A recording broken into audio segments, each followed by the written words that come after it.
Welcome to the Cutting Edge Health Podcast with Jane Rogers, where we discuss science to help prevent cognitive decline.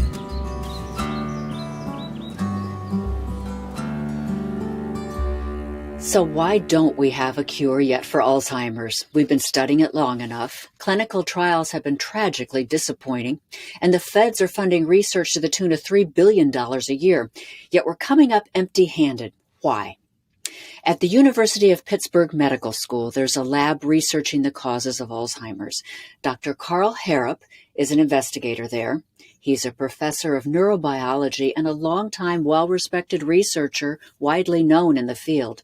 In his new book, How Not to Study a Disease, The Story of Alzheimer's, he speaks out about why we don't have a cure yet and what's ahead.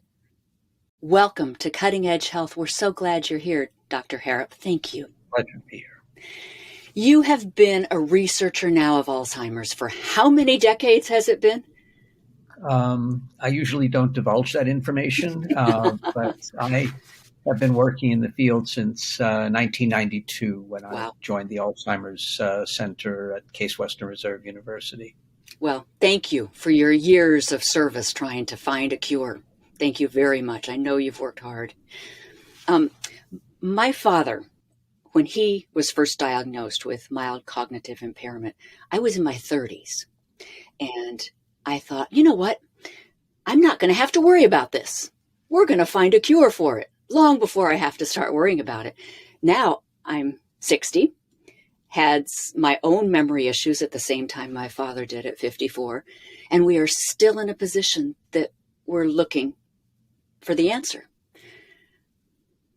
Tell me about the process that's gotten you to here. And with 2020 hindsight, what have you done right and what would you do differently? Well, let me just start by saying I resonate with your personal example because I do remember when I first got into this game that I was assuring my kids that, look, this is a long process and I may not be able to prevent my own Alzheimer's, but I'm sure I'll be able to prevent yours. Fast forward to 2022, and I'm not so sure about that statement anymore.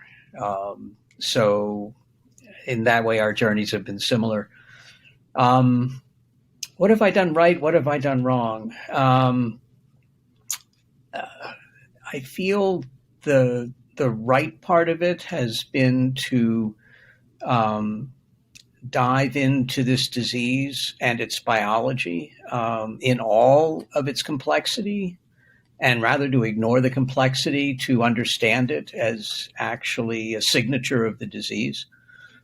And maybe if I've done anything wrong, it would have been to, I think, sit too quietly too long about insisting that the field be more rigorous in its own investigation of what the causes of the disease are.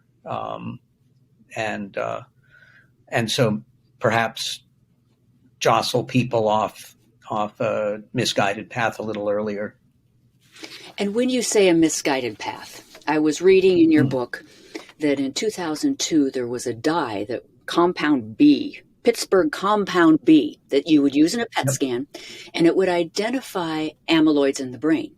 But it identified that 30% of people, older folks, had amyloid in the brain, but they were showing no signs of cognitive impairment at all. So that shows the amyloid hypothesis, the cascade that we have been pursuing for so long as the problem with Alzheimer's, get rid of the amyloid plaques, Alzheimer's will be done, is not right, because normal people have amyloid. Well, there you go, using logic again.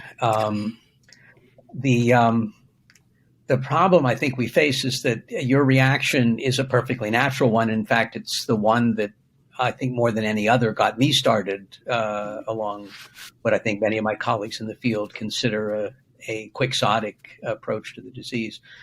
But yeah, I think that's perfectly true, that if you have a brain with sufficient plaque density, amyloid deposits to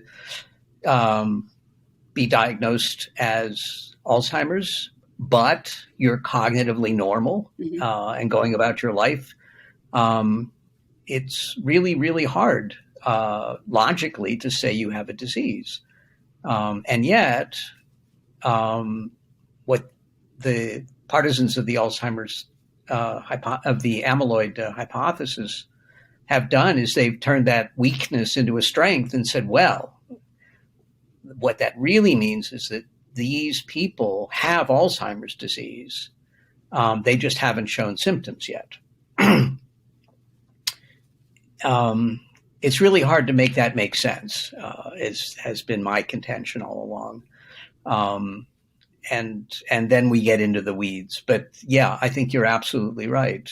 The presence of that group of people, the 30% of cognitively normal individuals with amyloid burdens that look for all the world like, they belong in a brain of an Alzheimer patient, it just totally undercuts the hypothesis. You said you'd been quiet for too long. So what are you wanting to say? Well, the book was sort of my cri de coeur, as it were. It's, I think,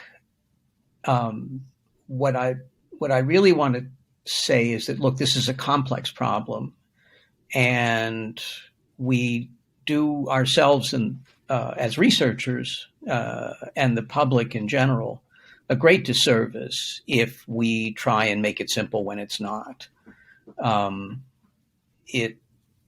It's extraordinarily prevalent disease. In other words, really, once we reach the age of 85, the odds are around 30 to 50% that we will have some symptoms of the disease.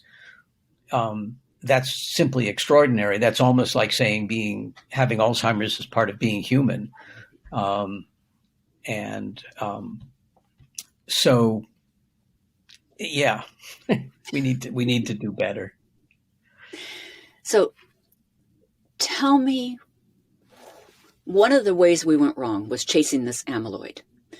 But in doing that, we ignored some of the other complex factors that are leading to cognitive decline. And that's right. A lot of that was a funding problem, right?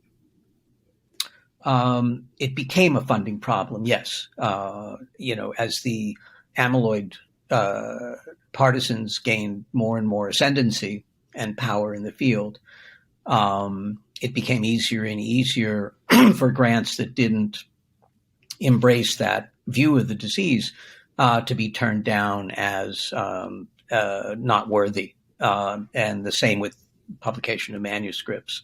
And that, as I think you're hinting, and I would certainly emphasize,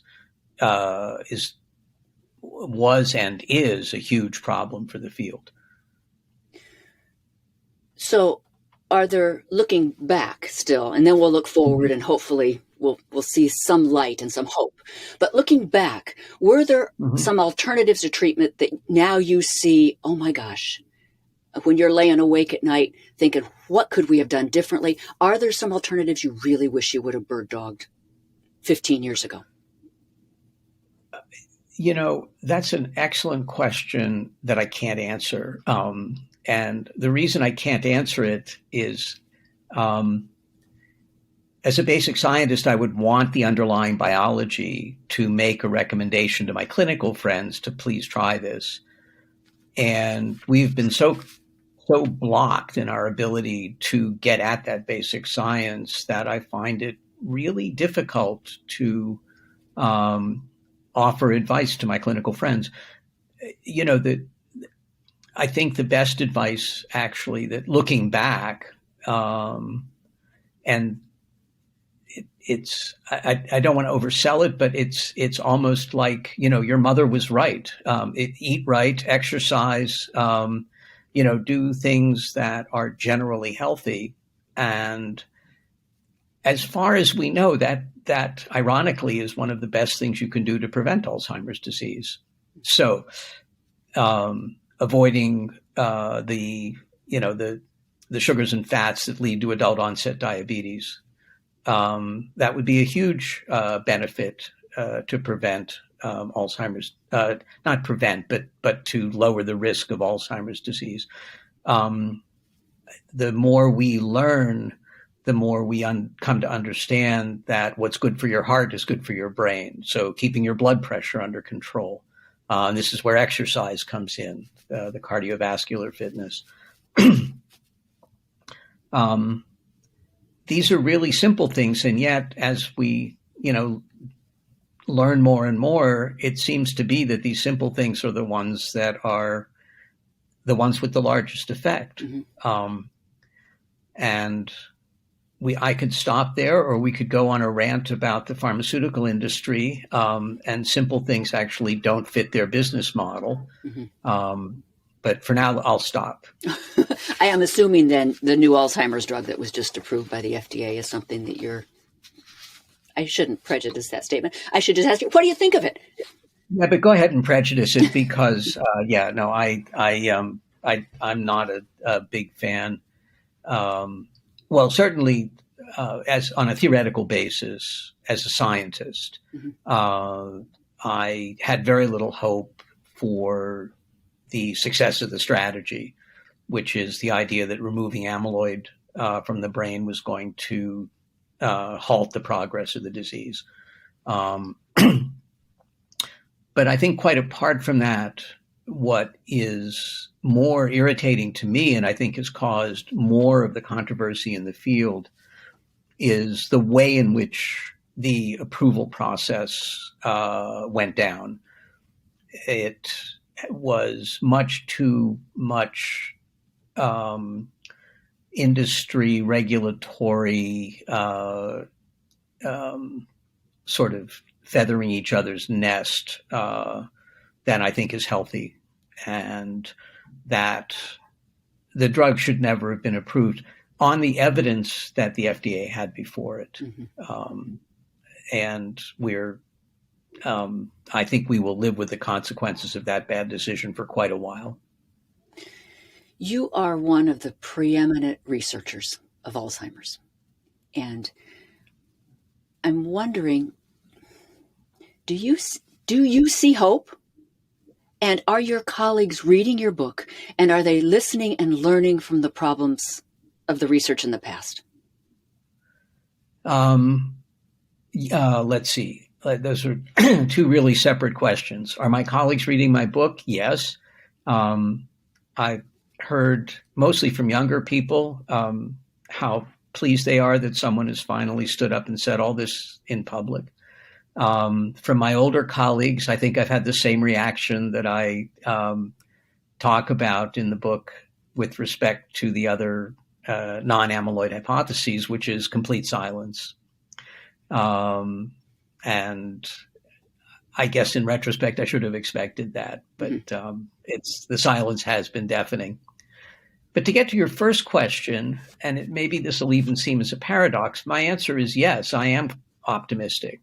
I do think that the string of clinical trial failures that has beset the field over the last, let's say, decade,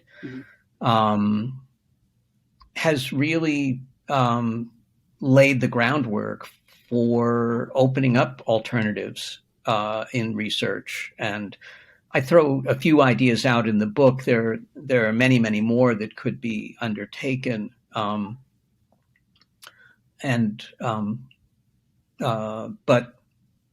because of that newfound openness to alternative ideas, I see it both in the basic research, but also in the clinical space, and that makes me quite optimistic. I've been asked if I'll give a timeline. I won't, but I do feel that the field is changing. Good. And for the better. Your lab at the University of Pittsburgh Medical School. You're gutsy. You've written this book. You're saying we need to look at new things. So what are you pushing your lab to do now? What are your dreams for this lab? Yeah. You know, I've said this to others, but in many ways, because of my perspective on Alzheimer's disease, it has, um, enabled one of my worst characteristics as a scientist, which is I'm too curious and I want to try too many things. Um, so, in fact, I That's a believe good thing, I'm Karl. probably doing That's good. well. Yeah, if you've got a team of 100 people, yeah, it's a good thing you can afford it. But I have a small lab and like to do research that way. Um, but to be serious for a moment, I mean, I'm very, very interested in the role of DNA damage. Another way of saying that is the flip side of that, which is what we call genomic integrity. That is to say, keeping the DNA of your genome intact for as long as possible. I'm interested in that in a theoretical way because we have a lot of really good data that says that this kind of accumulating damage in our cells' genomes really is a driver of the aging process. And since age is the critical risk factor for Alzheimer's disease, young people don't get it.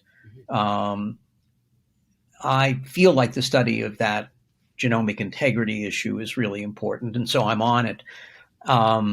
And the specific angle that I'm on right now is the linkage between that and inflammation.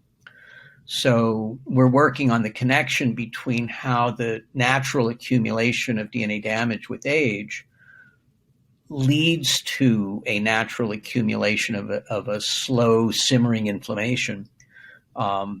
And what's attractive to me about that as a basic scientist is that it's in that connection that we can maybe find what are known as druggable targets. Mm-hmm. And in other words, points of intervention where we can actually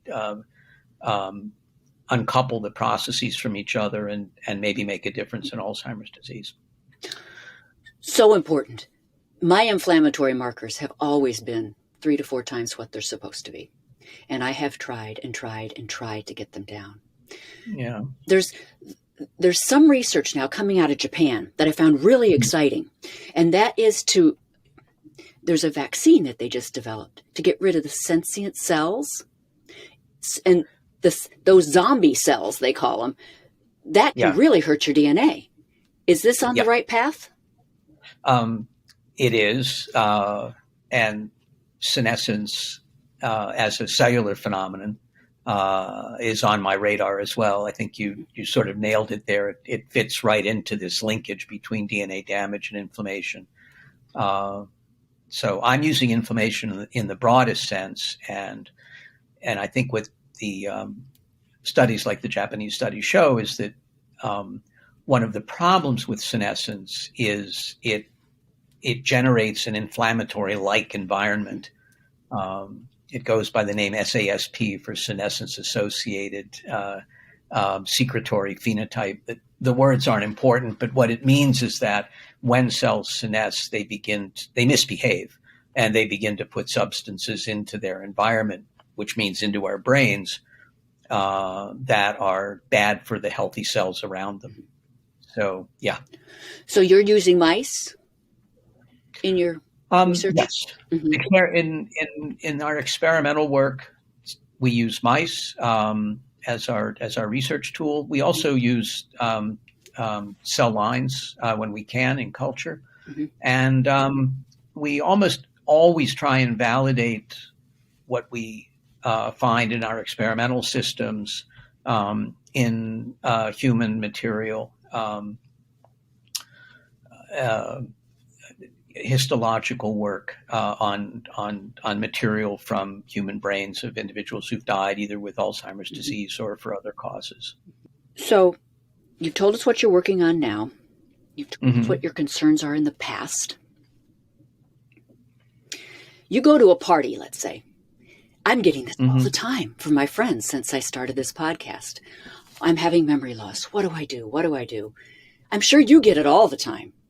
So I do. what do you want to help? You want to tell these people, we've talked about some things you can do.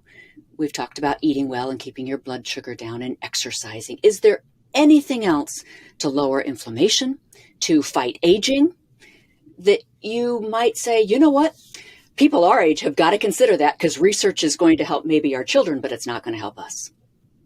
Yeah. I think I've gone as far as I'm comfortable going with things that I would say at a party. And if you know what I mean, I think there are the inflammation angle that we've been talking about is kind of it's a tough nut to crack. There's data that suggests that if you take very high doses of anti-inflammatories, you can lower your risk, but the doses are so high that the risk of damage to your intestines vastly exceeds any benefit you might get. And of course, the other problem is that prospective trials where they've tried to use anti-inflammatories as therapies have failed. They've not been as extensive as the amyloid trials, but it just doesn't seem like we've got the right entree. Now, well, I don't know this. I'm straying from your question back into the basic science, but I would tie it back to the point you were making about the senescence and the as one of the villains that is tying our brain to the railroad track. The inflammation that is created, the inflammatory process that is created by senescence is actually quite different from the inflammation that's created by, say, cutting yourself and getting infected in your skin.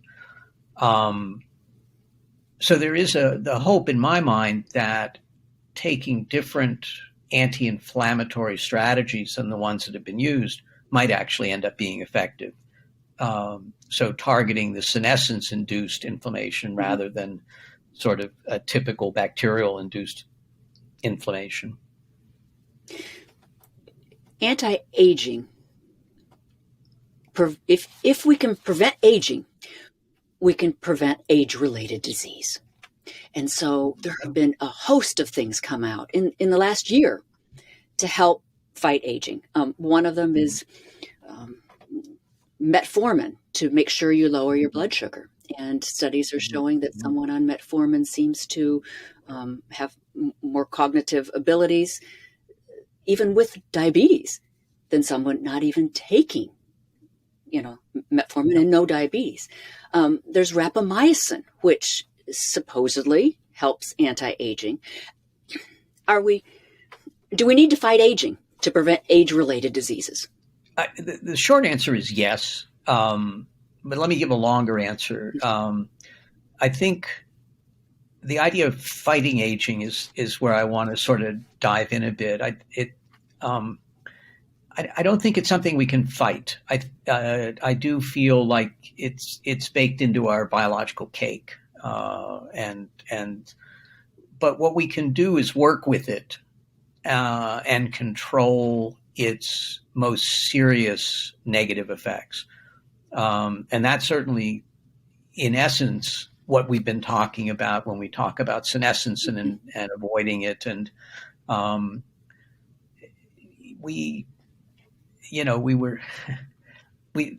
avoiding aging is not an option, as, it happens. As my friend. Yeah, no, death is not optional. And I don't mean to be, sort of morbid about it, but I do think, and I that we can vastly improve what's known as health span, as opposed to lifespan. So how long do we remain at peak performance, or at least, good performance, as the natural aging process takes takes its toll. That's certainly the way I would approach. I do approach the problems related to Alzheimer's disease. The